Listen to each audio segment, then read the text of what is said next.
Amis lecteurs, amis téléspectateurs, amis du Congo, bonsoir. Dans le cadre de notre émission Le Conte à rebours, nous recevons aujourd'hui une personnalité non seulement congolaise, mais surtout africaine. Parce que notre invité du jour est secrétaire général de la FIDH, Fédération internationale des droits de l'homme. Mais depuis plus d'un quart de siècle, il se bat depuis le Congo, où avec la Ligue des électeurs, durant longtemps, il s'est battu pour sensibiliser la population pour des élections justes et transparentes. Et cet invité, c'est M. Paul Sapou. Monsieur Paul Sapou, bonsoir. Bonsoir, Cheikh Fita. Et donc, nous allons un peu parcourir l'actualité de notre pays. Nous allons aussi parler de votre mission en tant que défenseur des droits de l'homme. Et nous chuterons sur l'impact de la société civile par rapport au processus démocratique en cours. Et au jour d'aujourd'hui, nous sommes fin octobre 2015. Quelle est votre lecture de tout ce qui se passe au Congo actuellement? Bien, non, pas seulement au Congo, en Afrique en général, avec tout ce qu'il y a comme problématique des élections dans lesquelles les chefs de l'État actuels, les dirigeants politiques actuels veulent absolument se maintenir au pouvoir. Et pour la RDC, bon, la situation n'est guère reluisante. On a 11 mois, 12 mois du fin du mandat du président Kabila, et avec tout ce que nous avons accumulé comme obstacle à l'organisation de ces élections, à leur préparation et organisation, nous sommes vraiment en pleine crise. Et dommage que les choses en sont arrivées là. Et sur le plan de droits de l'homme, le tableau est très très sombre. Et on sent qu'on est en train d'aller vers le mur, vers l'implosion, au regard, bien sûr, des stratagèmes multipliés par le pouvoir en place, c'est-à-dire Joseph Kabila et ses partisans. Allons un peu dans le concret. La CENI, Commission électorale nationale indépendante, avait prévu un certain nombre d'échéances en 2015. Il n'en est rien. Et qu'est-ce que vous avez comme lecture là-dessus? Tout est fait avec un calcul ou des calculs politiciens par ceux qui tiennent les manettes du pouvoir. Ils sont allés de stratagème en stratagème, si vous voulez, les stratégies pour le maintien de Joseph Kabila et le sien au pouvoir. Et aujourd'hui, tout ce qui avait été planifié, rien ne fait en termes de préparation et d'organisation des élections locales, des élections municipales, des élections même provinciales. Rien n'est fait. Et par contre, on constate tout simplement les velléités de multiplier, si vous voulez, ces stratagèmes afin de provoquer un glissement. Le glissement, c'est quoi? C'est de passer le mandat constitutionnel du chef de l'État et se retrouver devant un fait accompli qui obligerait toutes les parties prenantes au processus chez nous d'aller à une table de négociation, d'aller à un dialogue qui n'est pas entendu de la même façon par rapport aux politiciens, par rapport au pouvoir, par rapport à l'opposition, par rapport même à l'entendement de la population congolaise. Alors, nous sommes là et aujourd'hui, on nous parle d'un projet, si vous voulez, budgétisé, présenté par le gouvernement, en termes de budgétisation, de financement dans le budget de l'État prochain, d'un scrutin, d'une opération électorale dénommée référendum. Et vous sous-entendez par là un calcul politicien. Ils veulent absolument maintenant organiser ou prévoir un référendum constitutionnel. Voilà pourquoi nous tapons très fort, nous disons non. Voilà encore un calcul pour pouvoir amener à ce que les gens qui vont aller au dialogue, aux négociations, risquent, par exemple, si le peuple n'est pas debout, risquent vraiment d'en aboutir à une sorte de remise en question de tous les mandats et de tous les processus à travers d'autres options qui ne sont pas des options prises ou qui rencontrent l'aspiration de la population. Voilà pourquoi nous devons être vigilants. La situation n'est pas du tout bonne et la commission électorale indépendante a été sabordée, mise en place de la façon que vous connaissez, sabordée par le gouvernement lui-même. Comment saborder en ne lui accordant pas les moyens nécessaires pour préparer ces élections-là, en lui dictant ce qu'il faut faire, par exemple les calendriers, un calendrier indigeste qui a été présenté, très lourd, irréaliste, avec un budget que nulle part au monde on n'a jamais vu. Et ensuite, le sabordage de cette commission-là, c'est tout simplement les pressions que l'on a exercées sur les membres, et les membres qui étaient proches du régime, comme Apollinaire Malumalu, a dû rendre les tabliers dans des conditions que nous connaissons. Et aujourd'hui, d'autres membres subissent la pression pour s'aborder complètement cette histoire de la centrale électorale, afin de contribuer, si vous voulez, au glissement. Donc nous allons tout droit dans les murs, et là, nous ne savons pas quelle est la réaction de la population. Il y a d'autres stratagèmes, beaucoup d'autres stratagèmes, que le think tank, les cercles d'études du régime ne cessent de manipuler à chaque coin, à chaque bout du tournant, alors que nous avançons inexorablement vers des délais pour lesquels nous risquons d'aboutir à un chaos. Mais nous constatons également, par exemple, le fait qu'on reprend, on réactive les bourbiers de l'Est avec le conflit presque armé, avec des groupes rebelles, etc. Tout ça, c'est tout simplement un calcul pour que le régime en place avec Joseph Kabila puisse être à la fois incontournable dans la recherche d'une certaine solution par rapport au conflit de l'Est. Tout ça, ce sont des calculs qui sont faits avec la complicité, je le dis bien, la complicité de certains dirigeants de pays voisins.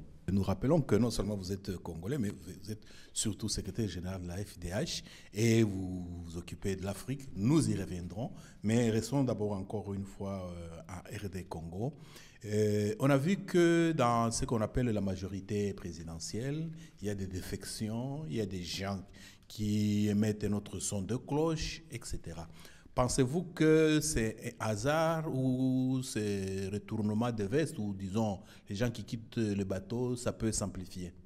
Ça peut être le retournement de veste. Hein. Il n'est jamais trop tard pour retourner sa veste et regarder la portée selon la volonté de la population. Mais dites-vous aussi qu'il y a des opportunistes qui sentent que le bateau coule, il faut qu'ils partent longtemps avant. Il y a peut-être une stratégie aussi du régime en place pour infiltrer les mouvements, les forces sociales et politiques qui militent à côté du peuple depuis très longtemps. Et tout ça, c'est possible dans ce que nous observons actuellement en République démocratique du Congo. Démocratique, il l'est que par, comme vous le savez, par écrit, mais en réalité, c'est le Congo-Kinshasa qui souffre encore de mettre en place sa démocratie.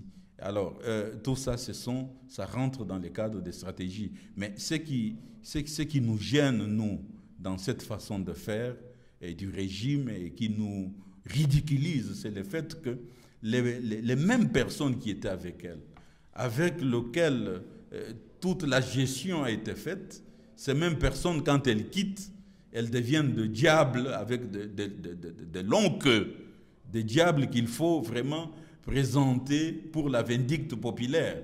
Mais alors eux, qui géraient, qui étaient au sommet, qui avaient la clé de tout, bon, alors eux, ce sont encore des diables avec de queues plus kilométriques que celles des frondeurs ou des dissidents qui sont partis, etc.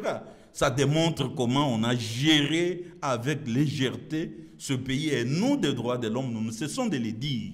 Ce pays est un modèle négatif en matière de respect des droits de l'homme. Assassinat politique, massacre des populations. Un pays dans lequel vous trouvez les grandes villes parsemées de fosses communes. Je vous assure, des fosses communes un peu partout. Même à Kinshasa, à l'Est, où on est censé maîtriser la situation mieux qu'à l'Est. Il y a des bourbiers, attendez, si vous voulez, de fosses communes. À part la fosse commune de Maluku, il y en a encore à Gogo, à Lubumbashi ou à Kinshasa même. Ben, nous avons toutes ces informations grâce aux bonnes volontés de gens qui ont compris vraiment que nous sommes vraiment dans une situation inacceptable. Voilà pourquoi ce qui nous dérange aussi, c'est le fait que les mêmes personnes avec qui vous avez cheminé pendant longtemps ensemble, ces mêmes personnes, aujourd'hui, certains vous les soumettez à un traitement inacceptable par rapport à leurs droits civils et politiques, etc. On a vu la campagne de dénigrement qui est menée à l'endroit de certains frondeurs par le biais de médias de l'État, payés avec le moyen du contribuable congolais, etc.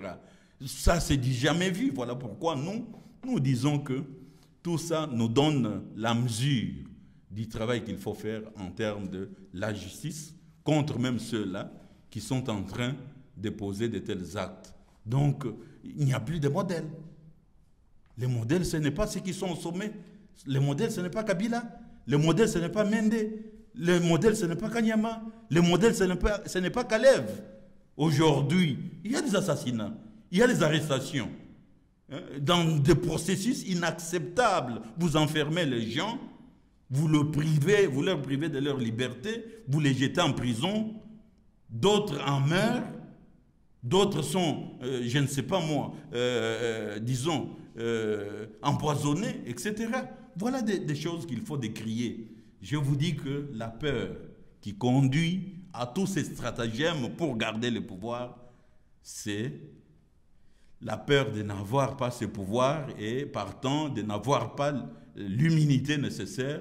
Et ce qui vous attend, c'est la justice. C'est la peur de Joseph Kabila et tant d'autres dirigeants autour des pays voisins, dans les pays voisins, etc.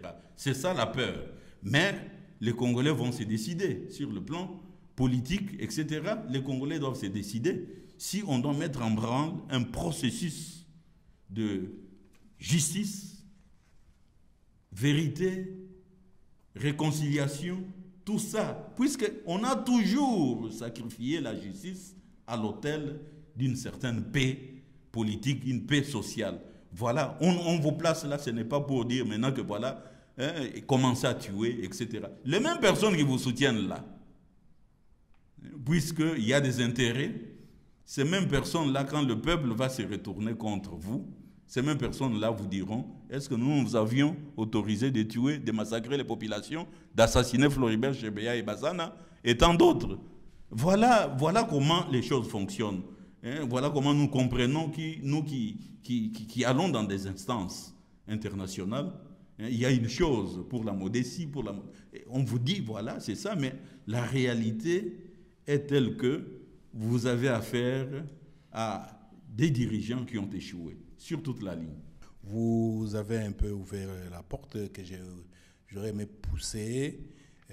Donc, vous n'êtes jamais 24 heures dans une seule ville. On vous voit faire le tour du monde et le tour de toutes les grandes institutions internationales, de l'Union européenne, le Parlement européen, ONU, etc. À Genève, la liste est longue. Mais tout dernièrement, vous avez fait un périple au Canada et aux États-Unis, sans indiscrétion. Bon, on est de la presse. Est-ce qu'on peut connaître les raisons qui vous ont poussé à passer par là? Les raisons sont si simples. Il y avait à New York un événement, un side event pour l'ensemble de notre humanité, notre globe. Cet événement, c'est, si vous voulez, une activité, un side event sur la situation des défenseurs des droits de l'homme dans le monde entier. Et sous le parrainage, si vous voulez, de l'ONU. Et là, il y avait le membre du Conseil de sécurité actuellement qui préside la commission qui doit élaborer un draft de résolution pour la protection des défenseurs des droits de l'homme à travers le monde, qui devrait parrainer, organiser cet événement à l'endroit des autres diplomates des missions permanentes du Conseil de sécurité. Alors, c'est Side Event que nous avons co-animé avec l'expert, plutôt, le rapporteur spécial sur la situation des défenseurs des droits de l'homme des droits de l'homme dans le monde entier, M. Michel Forest, et d'autres grands défenseurs des droits de l'homme, des renommées internationales comme Sharon de la Chine, un collègue et une collègue qui est venu aussi participer à cet atelier, et d'autres défenseurs des droits de l'homme. Et moi, je devrais intervenir sur la situation des défenseurs des droits de l'homme en Afrique et en RDC, au Congo-Kinshasa en particulier, et dans les autres pays qui sont embringués maintenant dans des processus préélectoraux ou électoraux à problème. Bon, autour de ces side events, un événement très important. En amont, nous devrions faire, moi personnellement, je devrais faire le point sur certains pays avec les missions permanentes de pays membres permanents du Conseil de sécurité. De pays comme la RDC, le pays comme le Burundi, les pays comme le Congo-Brazzaville, le Burkina Faso et tant d'autres qui attendent des élections en problème. Alors la question c'est presque posée pour la RDC où ces gros morceaux risquent d'être un morceau ingérable si jamais l'implosion était vite arrivée. Alors, à mi-parcours du mandat, si vous voulez, de la MONUSCO d'une année, j'étais là au mois de mars et je me suis retrouvé en octobre. On constate que la situation s'est empirée. Tout ce qui était prévu au mois de mars n'a pas été fait en termes de reprise du dialogue stratégique entre la communauté internationale et le gouvernement. Faute, c'est la faute au gouvernement qui s'éterre, qui s'émure et qui est dans sa logique, celle de se maintenir au pouvoir et évoquant la souveraineté de ce pays, de la RDC, etc. Et aujourd'hui, le rapport de Martin Kobler a été que, voilà, la situation n'est pas du tout bonne, on va tout droit dans les murs. Alors, voilà pourquoi mon plaidoyer a porté essentiellement sur cette situation et nous avons ensemble, disons, échangé sur les stratagèmes, les stratégies négatives que développe le gouvernement afin de se maintenir au pouvoir contre la volonté de la population. Et bien sûr, nous avons aussi abordé certaines pistes de solutions, dont notamment les dialogues, etc. Mais en dehors de cela, en matière de droits de l'homme, de situation des droits de l'homme, nous sommes tous tombés d'accord que voilà, vraiment, la RDC brille par les violations massives des droits de l'homme. Et pour ça, je ne vous en dirai pas plus. Je pense que ce qu'on a fait au régime Mobutu finissant, c'est ce qui risque d'arriver sous peu avec des sanctions. Là, je ne vous en dirai pas plus, puisque les rapports sont là, les gens sont connus, hein, qui violent et qui continuent à violer les droits de l'homme. Voilà pour l'essentiel. Nous nous verrons régulièrement avec les membres du Conseil de sécurité pour faire le point chaque mois sur cette situation.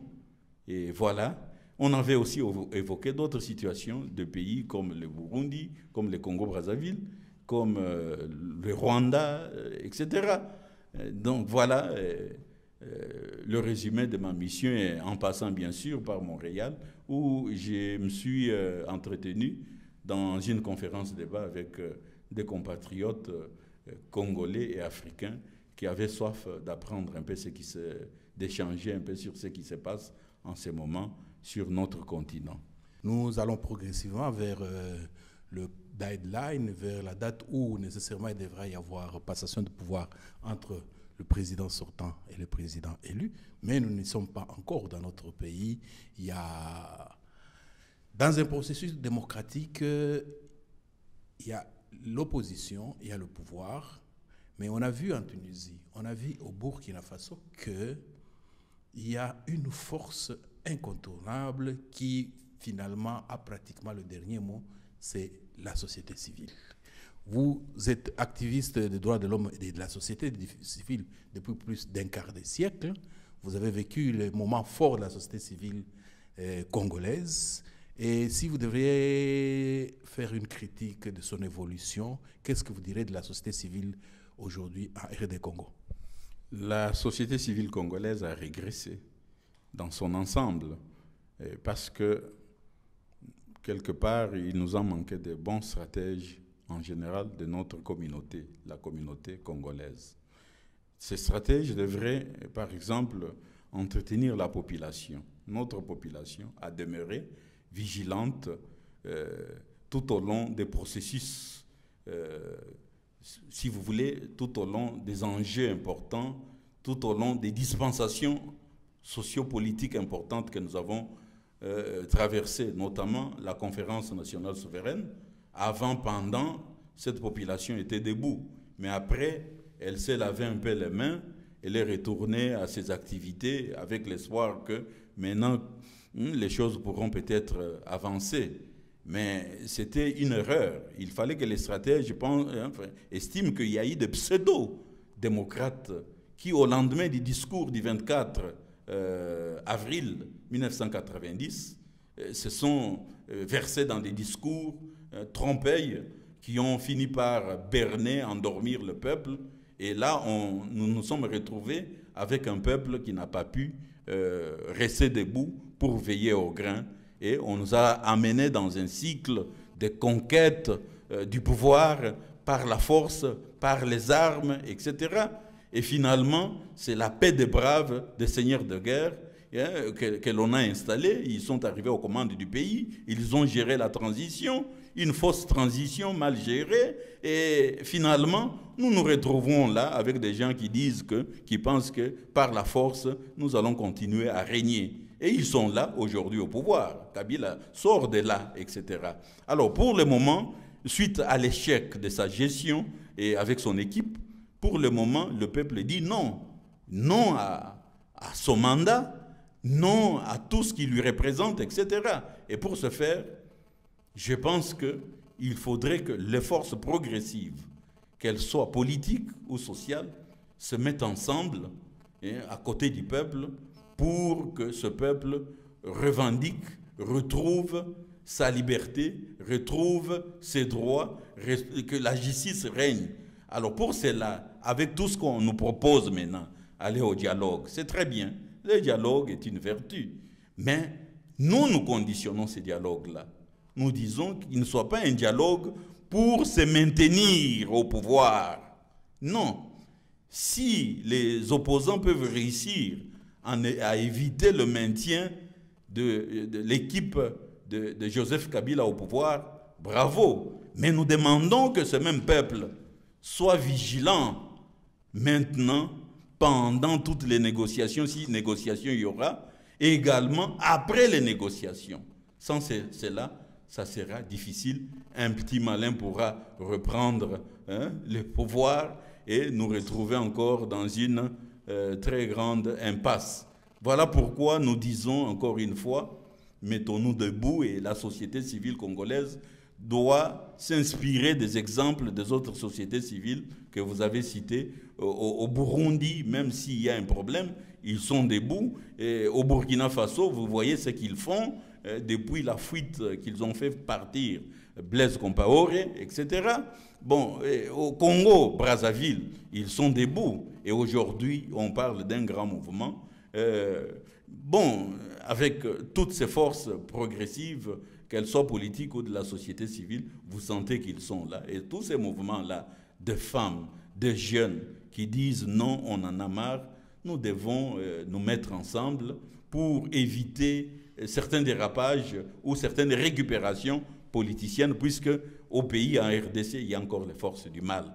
Et dans les environs immédiats, chez les voisins, et en Afrique, il y a encore des forces négatives, des extrémistes, des chebabs, et je ne sais pas encore. Toutes ces forces négatives-là peuvent penser qu'elles sont en mesure aussi de semer le bordel en RDC et récupérer la jeunesse et faire imploser ces pays-là. Voilà pourquoi nous disons que la société civile a un rôle très très important à jouer. Donc vous avez été activiste de la société civile au pays, vous êtes activiste de la société civile ici, et après le hold-up électoral, vous avez vu comment les Congolais d'ici se sont levés, et ça a eu un certain impact. Mais après, le souffle est tombé. Il y a des échéances, comme vous le dites si bien, que quand il y a des grands enjeux, il faut que le peuple soit entretenu moralement et qu'on lui donne les infos qu'il faut et qu'on le mobilise.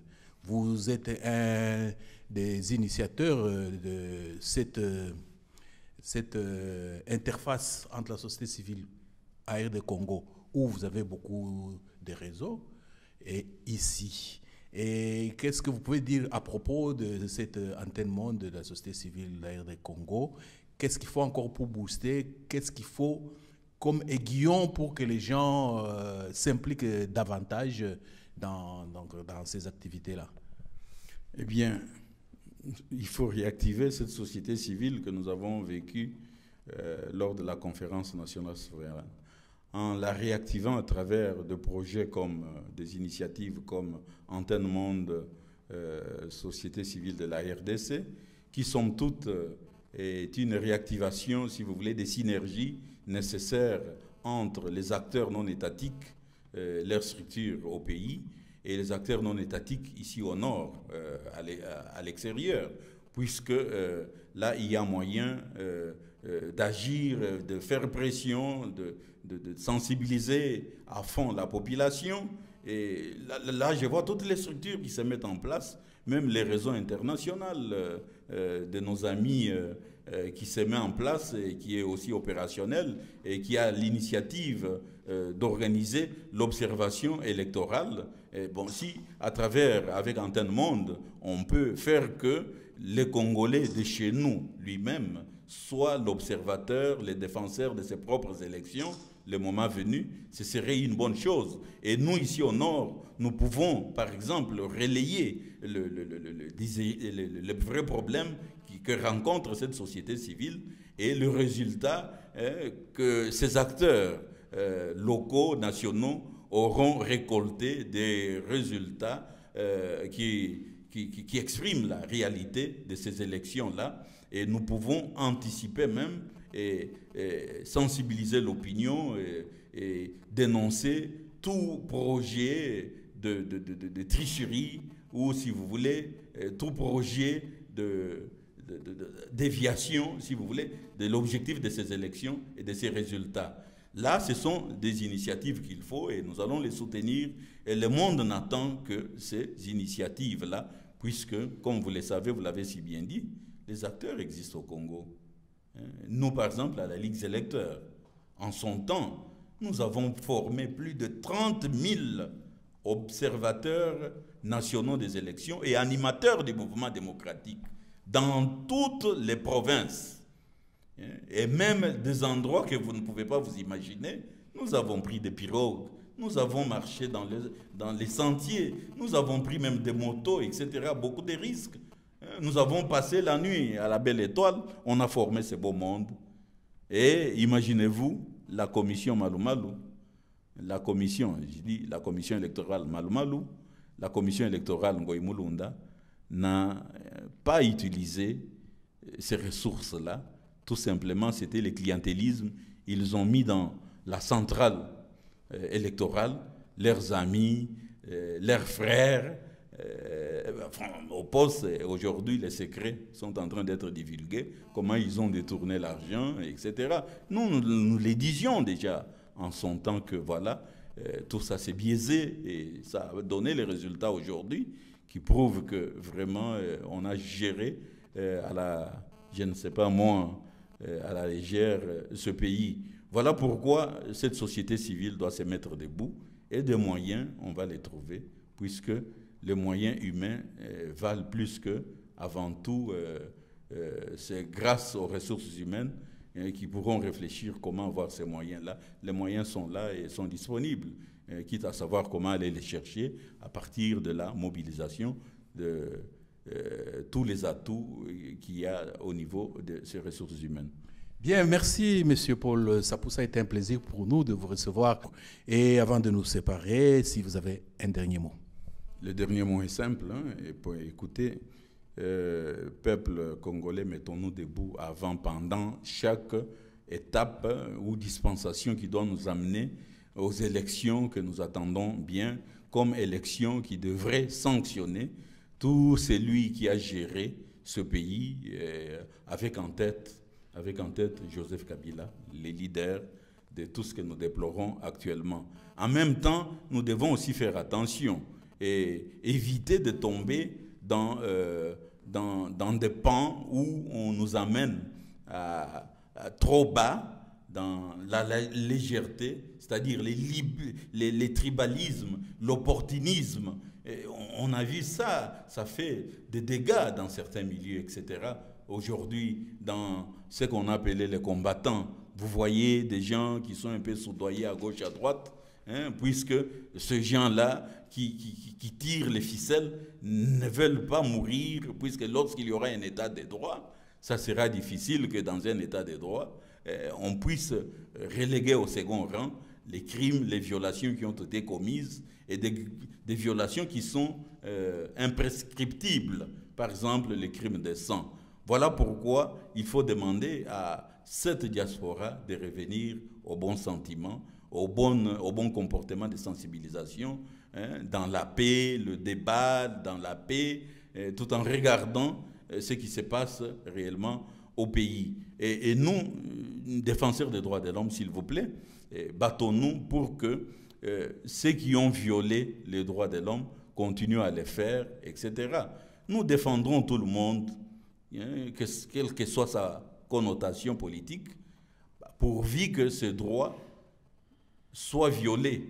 On constate maintenant que parmi les frondeurs, parmi les dissidents, parmi les démissionnaires, il y en a qu'on fait subir, vraiment qu'on fait boire le calice de toutes les malédictions, de tous les péchés qui ont été commis par ces gouvernements. Nous disons non, si vos droits ne sont pas respectés, nous allons vous défendre, etc.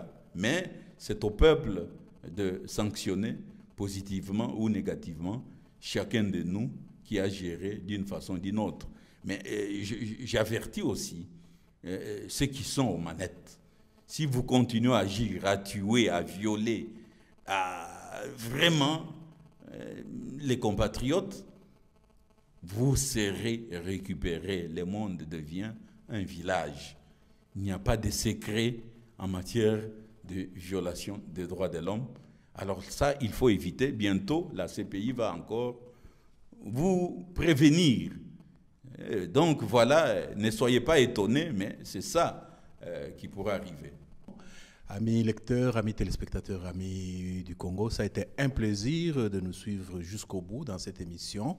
Et nous remercions également notre réalisateur Gérard Kanabassau. Et c'est toujours grâce à lui que ces images vous arrivent. Merci à tous et à la prochaine.